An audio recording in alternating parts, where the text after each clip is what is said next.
It's no secret that the Daedric princes are anything but direct. Their realms as well as their very essence are the center of obscurity. So today we are going to explore some of these obscure and unheard secrets, facts and theories about the Daedras, the Daedric princes and the realms of oblivion. Welcome, ladies and gentlemen, to the top 10 secrets that you may not have heard about the Daedras. Number 1. The Unmaking. There's this theory that Magnus the Architect basically created the Daedric Lord of Destruction, Mehrunes Dagon, as a tool to unmake the flaw in his design, that is the Mundus. Since Lorkhan tricked him during the creation of Mundus, the theory goes like this. The origin that forms the core of the doctrine that is followed by the Dagon cultists known as the Order of the Waking Flame, as well as at least a number of other dark sects of the clergy of Magnus, which holds the belief that Dagon is a living weapon capable of truly unmaking things, created by Magnus and the Magnagi to unmake Mundus, which is a flawed version of the creation created by Lorkhan in accordance to the great architect Magnus, which wholly disappointed and caused him to depart for Aedras before the flaw could pull his Daedric powers as well. Another statement from Doombringer Seldina's note, a cultist from the Order of Waking Flame, says that she was shown a darker design that crept into the grand design of architect Magnus, that which manifested as his great disappointment, and the Magnagi sought tools to unmake what he had made wrong, in order that it could be remade in accordance with the architect's original plans. It also goes well with another theory that Mehrunes Dagon was created or bought by Magnagi upon League as a tool and imbued him with a scarce hope. League being the apparel version of Tamriel and such a testing grounds for the Magnagi to see if they can unmake things that hindered with the perfection. Worth noting, however, that the Seven Fires of Alduin, source for the backstory in question, is framed as a series of Nordic Skald tales, which was clearly based outside of the official lore.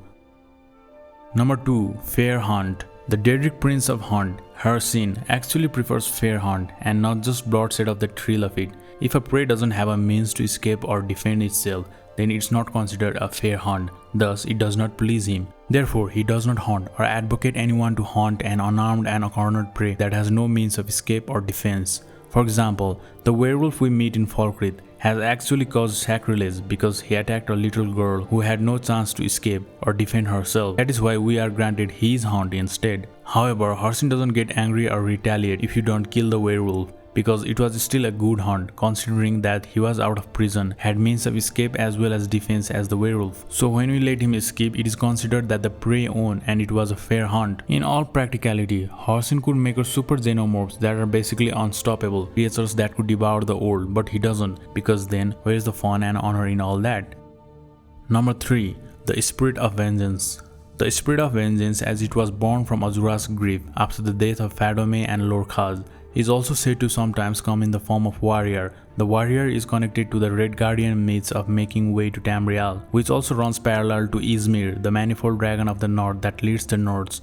It has no will of its own. It sometimes appears in song as Black Panther, a warrior in ebony armor, or as a hidden sword in Khazi the Pantheon. No one can summon the spirit save Azura, Mofala and Boethra, who are the three good Daedra in Dunmeri worship. And as the supposed son of Boethia and the favorite of Azura, Nerevar is also called a Padomic champion as endorsed by Mofala as the Daedric Prince of Plot Weaver. And as Padomic champions go, they are also known as the Face of Change, as it is the concept of the Padome. As such, the Spirit of Vengeance might be the Khaziti interpretation of change, which arrives in culture that have Padomic histories. For example, the history of various leaders that were the descendants from the wandering Elnafes, the Dunmer's champion like Belloc and Indoril Nerevar who follow Daedric principles that is mostly Padomic, the pre-Redutton Khazid that revere Lorkhaz along with various aspects of Lorkhan as Sezorin and the Sarmat that acts as the Lorkhan's desperation, which are all associated with the concept of change. The Spirit of Vengeance as such comes in time whenever the world needs to evolve from the ever-increasing stasis. Number 4. Namira, the Great Darkness.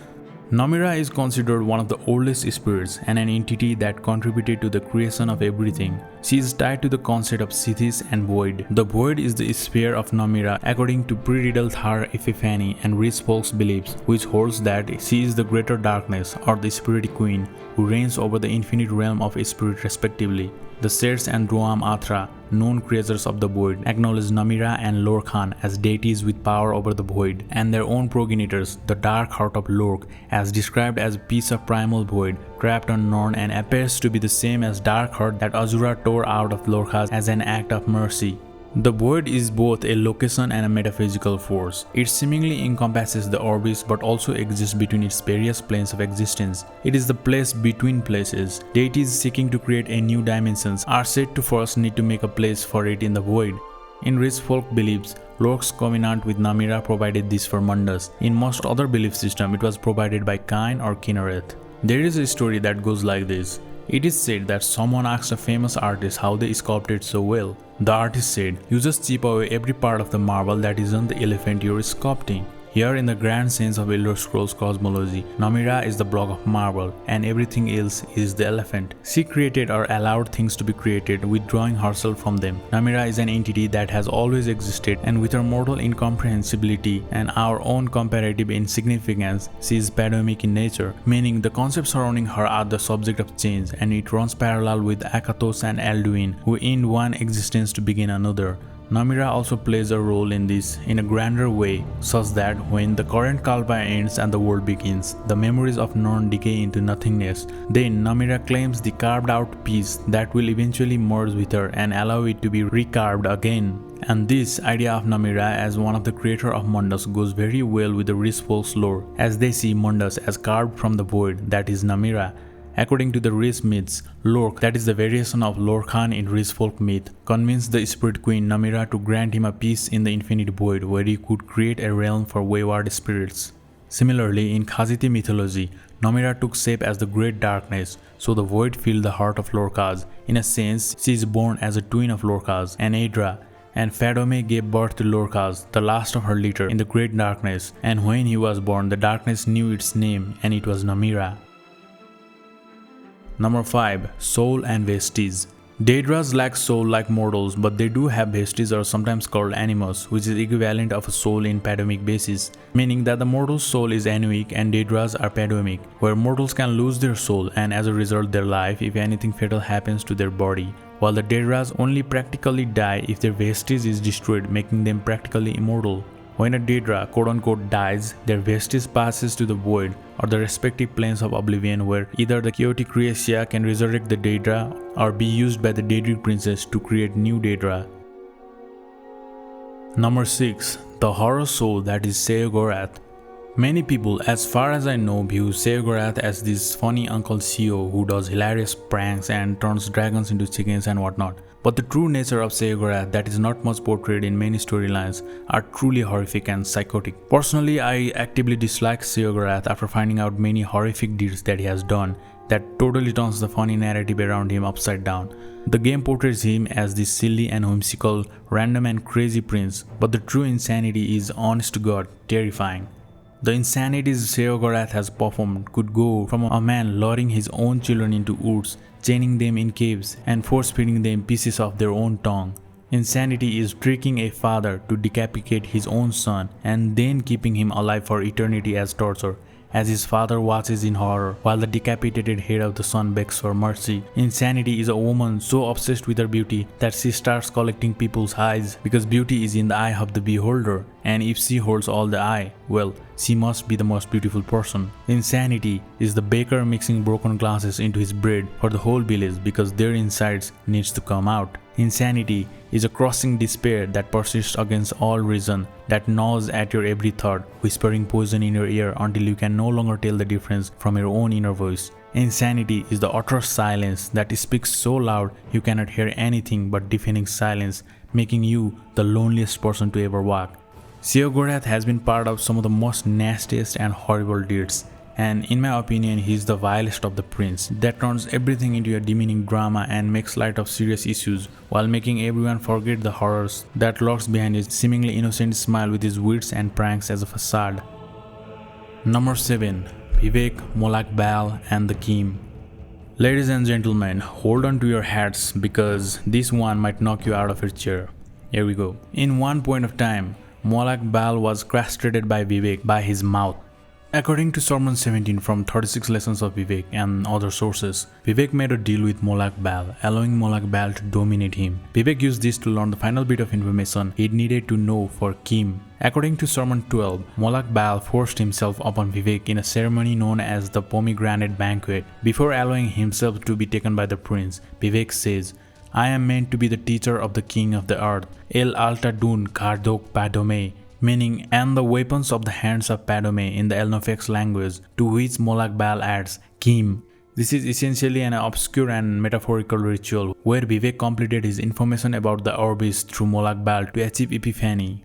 We have to note that to achieve CHIM, your mental fortitude have to be in a different class, as in the realization that your existence is someone else's dream and the forthcoming loss of individuality is incomprehensible to most. This is where zero summing comes into play. It is a concept where when one realizes they are a part of the dream, they may think, I do not exist, and yet if they're thinking about it, then they do exist. The positive and negative becomes zero and the person blinks out of existence, creating the zero sum. Essentially, you have to have a strong presence about yourself to still be able to retain your individuality after achieving epiphany. So the secret of CHIM is basically being so egotistical that you can admit that you exist in the face of the fact that you actually don't. Vivec saw the Godhead but retained his individuality by knowing love, the love of himself. He loved himself so much that his ego stopped him from zero summing. Also, since he loved himself, he also loved everything, since he knew that everything was an extension of the Godhead and therefore himself. In the ritual, they then fell into an orgy for 88 days and spawned thousands of monsters. After the ceremony was complete, Vivec shapes a spear out of a secret he beat of Molag Bal and names it Muartra, which means milk taker. Yeah. Using his newly crafted magical weapon, he forces Molag Bal into oblivion and slaughters all but 8 of his children who escapes. Vivec's quest to rediscover and destroy these 8 children forms the latter part of the sermons. We are unsure if the offspring and the other part of the story should be taken literally, nor some of the more colorful elements like the biting. We do know that in the current era, Vivec does not appear to have children or phantoms of children that haunt him. I do not recall any points in Morrowind or ESO when they have come up outside the in-universe books. Vivec's anticipation is Mafala, so it is not beyond Vivec to have secrets or to lie or murder. By anticipation, what it means is that the 3 good Daedra that were the true gods of the Dunmer people before the apotheosis of the tribunals, who after becoming living gods took their place and adapted their principles as well. With Boethia becoming the anticipation of Almalexia, Azura for Sotasil but female to his male, and Mafala for Vivec but manifold meaning various and androgynous, having the physical characteristics of both sexes. If Vivec and Molag Bal did create life, it is 100% within reasons that Vivec killed them all. We are not sure. It is also possible that Vivec seduced Molag Bal and changed him forever by biting him. It could be a literal thing where it gets a bit too steamy to get into details, but it's probably metaphorical like most things in Elderscrolls. But much like a lot of things surrounding the tribunal, we only have colorful accounts either from the tribunal themselves or the corruption of these accounts turned into songs, stories and the likes by the temple or the others. As such, we shouldn't believe anything Vivec says, nor disbelieve everything he says. Vivec is a contradiction. Vivec is a man and a woman, and everything and nothing in between. Kaimor and a Dunmer as well as neither. Warrior poet and a murderer. Betrayer and a loyal follower. Benevolent god and a tyrant. Vivec is, well, Vivec, so everything that happens around him should be looked at with more cynical eyes. Number 8. Secrets of Conjuration and Dremoras. There is a secret to Conjuration that if you accept gift from a Dremora you summoned, that Dremora is freed of your conjuration. There's this story where a young boy of 17 summoned a Dremora and tried to make him teach how to make a magic dress. The Dremora, with hidden smile, tricked the boy to accept a gift from him. He told the boy that you'd need a soul gem to make the magic dress and that he would teach him how to make one, so he gave the boy a soul gem, and the boy, not knowing what was happening, accepted the soul gem, which freed the Dremora of the conjurer's binding. The Dremora then ripped the heart out of the boy, then proceeded to trap his soul in the soul gem he gifted, which was apparently the black soul gem, and then went after his mother. Number 9. Mehrunes, Kalpa and Alduin. It is stated that Mehrunes Dagon, before he was a big evil Daedric prince of destruction, he once was a being only called the Leper Devil King, who was the king of the Leper demons. While we don't know what he or his people were exactly, it's fair to say that he was somewhat a lively little fella. jumping and bouncing around, with his bouncing and leaping literally translating to the power to leap through Kalpas. He helped the Greedy Man, which was a variation of Lorkhan in his Kalk beliefs, to hide parts of current Kalpa whenever Alduin came to eat it, and bring the parts into the next Kalpa. Their plan was set to gather more and more for the World Eater to devour, until it would be too much for him and he would just blow up from all the stuff filling his guts. When Alduin found out, he was furious and sought to punish them both. Unfortunately, the Greedy Man, or Lorkhan, hid himself beneath the Red Mountain, which was already half eaten by Alduin, so he got trapped in a place that no longer existed. So the brunt of the Alduin's temper fell on Leper Demon King, who was cursed to destroy all the pieces he had stolen from the previous Kalpas. He was also banned to the Void, making him a Daedra, and would only be able to find the missing pieces whenever summoned within Mundus. This is the reason why he is so much focused on destruction, since only when he has finished his task, he can return to being a happy bouncing Leper Demon once more. There are more stories including how he gained the name of Mehrunes Dagon, but that's for another time. Number 10. The concepts are the Aedras and the Daedras. You might have thought, why do the Daedras, despite having little to no relation to creation and having only indirect influence on Norn, often represent ideas of force fundamental to it, that is destruction, light, dawn, and dusk? This might be because we think the Daedras are centered around concepts related to Norn, because the Norny bits of them are the only parts we can comprehend. For example, the concept of fire, that is, it burns hot, might be familiar to both human and most animals, but the concept of finance would be incomprehensible to animals, and thus to them that concept might as well not exist at all. As many information we have and as we are told about the Daedric princes, I would argue that a lot of the time we as mortals aren't completely aware about what actually are the Daedric princes are about, and all we can do is recognize the kind of overlaps in concepts and general knowledge the princess Spear happens to have with the mortal realm and its culture. For example, Meridia is a lot more than just light. There's an aspect of greed, anger and control to her as well. Azura is dawn and dusk, but also vanity, magic and moon sugar. The connection between these kinds of things makes sense, but not nearly as much as the Spirit of the Aedra do. This is because the core concept that connects all of those is the essence of each Daedra, and this isn't understandable to mortals because they didn't create us. We just don't have words or concept to explain the things that encompasses all of those seemingly disparate pieces, similar to how dragons cannot fathom mortality. Compare this with the Aedra. Mara, for example, is love, a simple understandable concept, and all the stuff she's credited with like marriage, motherhood, compassion just makes sense to us in a way that Daedric spheres don't.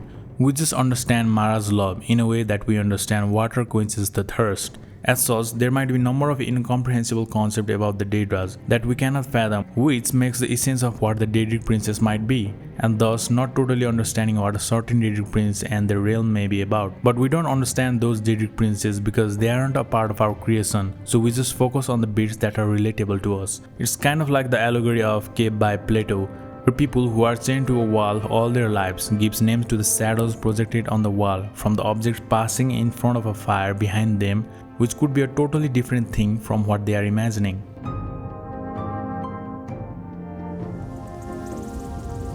Alright everyone, that's it for the video. I hope you enjoyed, and if I've been unclear or inaccurate in any way, please feel free to let me know down in the comments. Otherwise, thanks for watching and I'll see you on the next one.